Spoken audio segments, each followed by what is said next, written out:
Okay, Rob here from Worm Bucket. We're going to check in on one of our bins. This is the bin that I often refer to as my outdoor bin. So basically I had a bin that I started and I left it outside for a good long time, and it got, then I brought it back in and used it, and I noticed that I started getting a lot of pests in here. So at one point in time you would look in here and you would see a tremendous amount of creepy crawlies, right? We had a lot of roly-polies and we had some like centipede, millipede things. Well, looky here. It looks like that some of them still remain. So last time we fed this one, I put in this now well-rotted piece of butternut squash, and let's flip it over and take a look.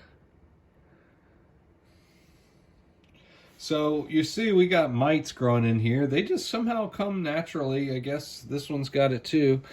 You know, they really like those moist conditions.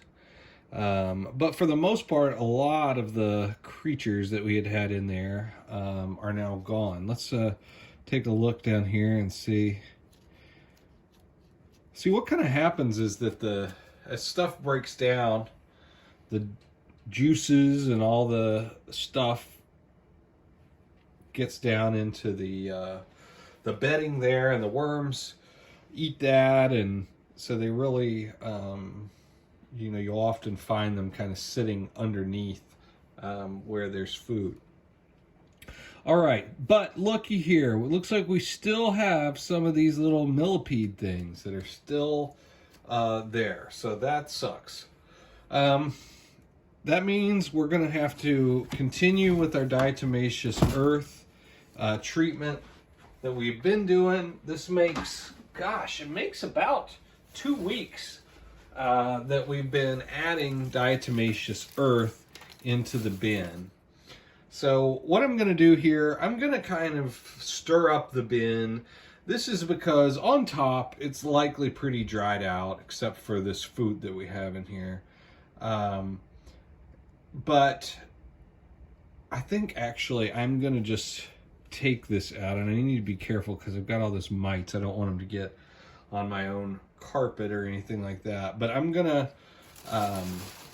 going to do the same thing with this bin that I did with the other one, which is I'm going to remove the food source here. And actually, I might just go ahead and take these out for the time being. They're going to end up squirting pumpkin or growing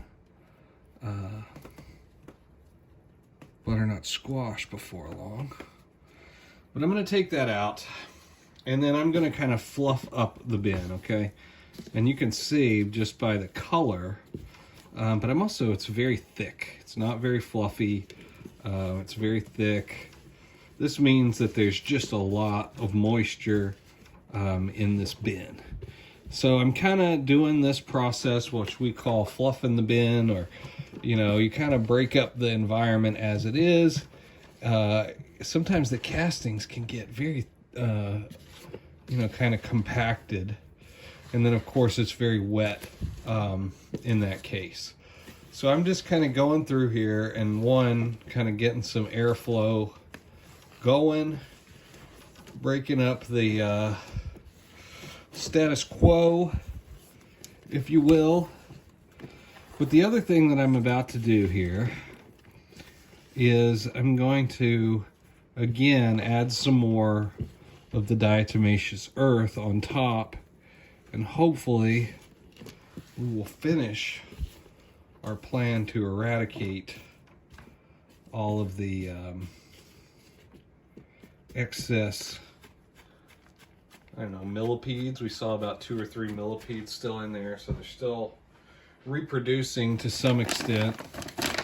So I'm going to open up here this bag of Diatomaceous Earth, and I'm just going to take a little handful of it and sprinkle it on here, since I don't exactly have my other trowel. All right, so I've sprinkled the Diatomaceous Earth in a pretty liberal fashion. And then next, I'm going to actually go back and put some more of that dried paper. So clearly got way too much moisture in this bin. So we're going to add more shredded paper into it.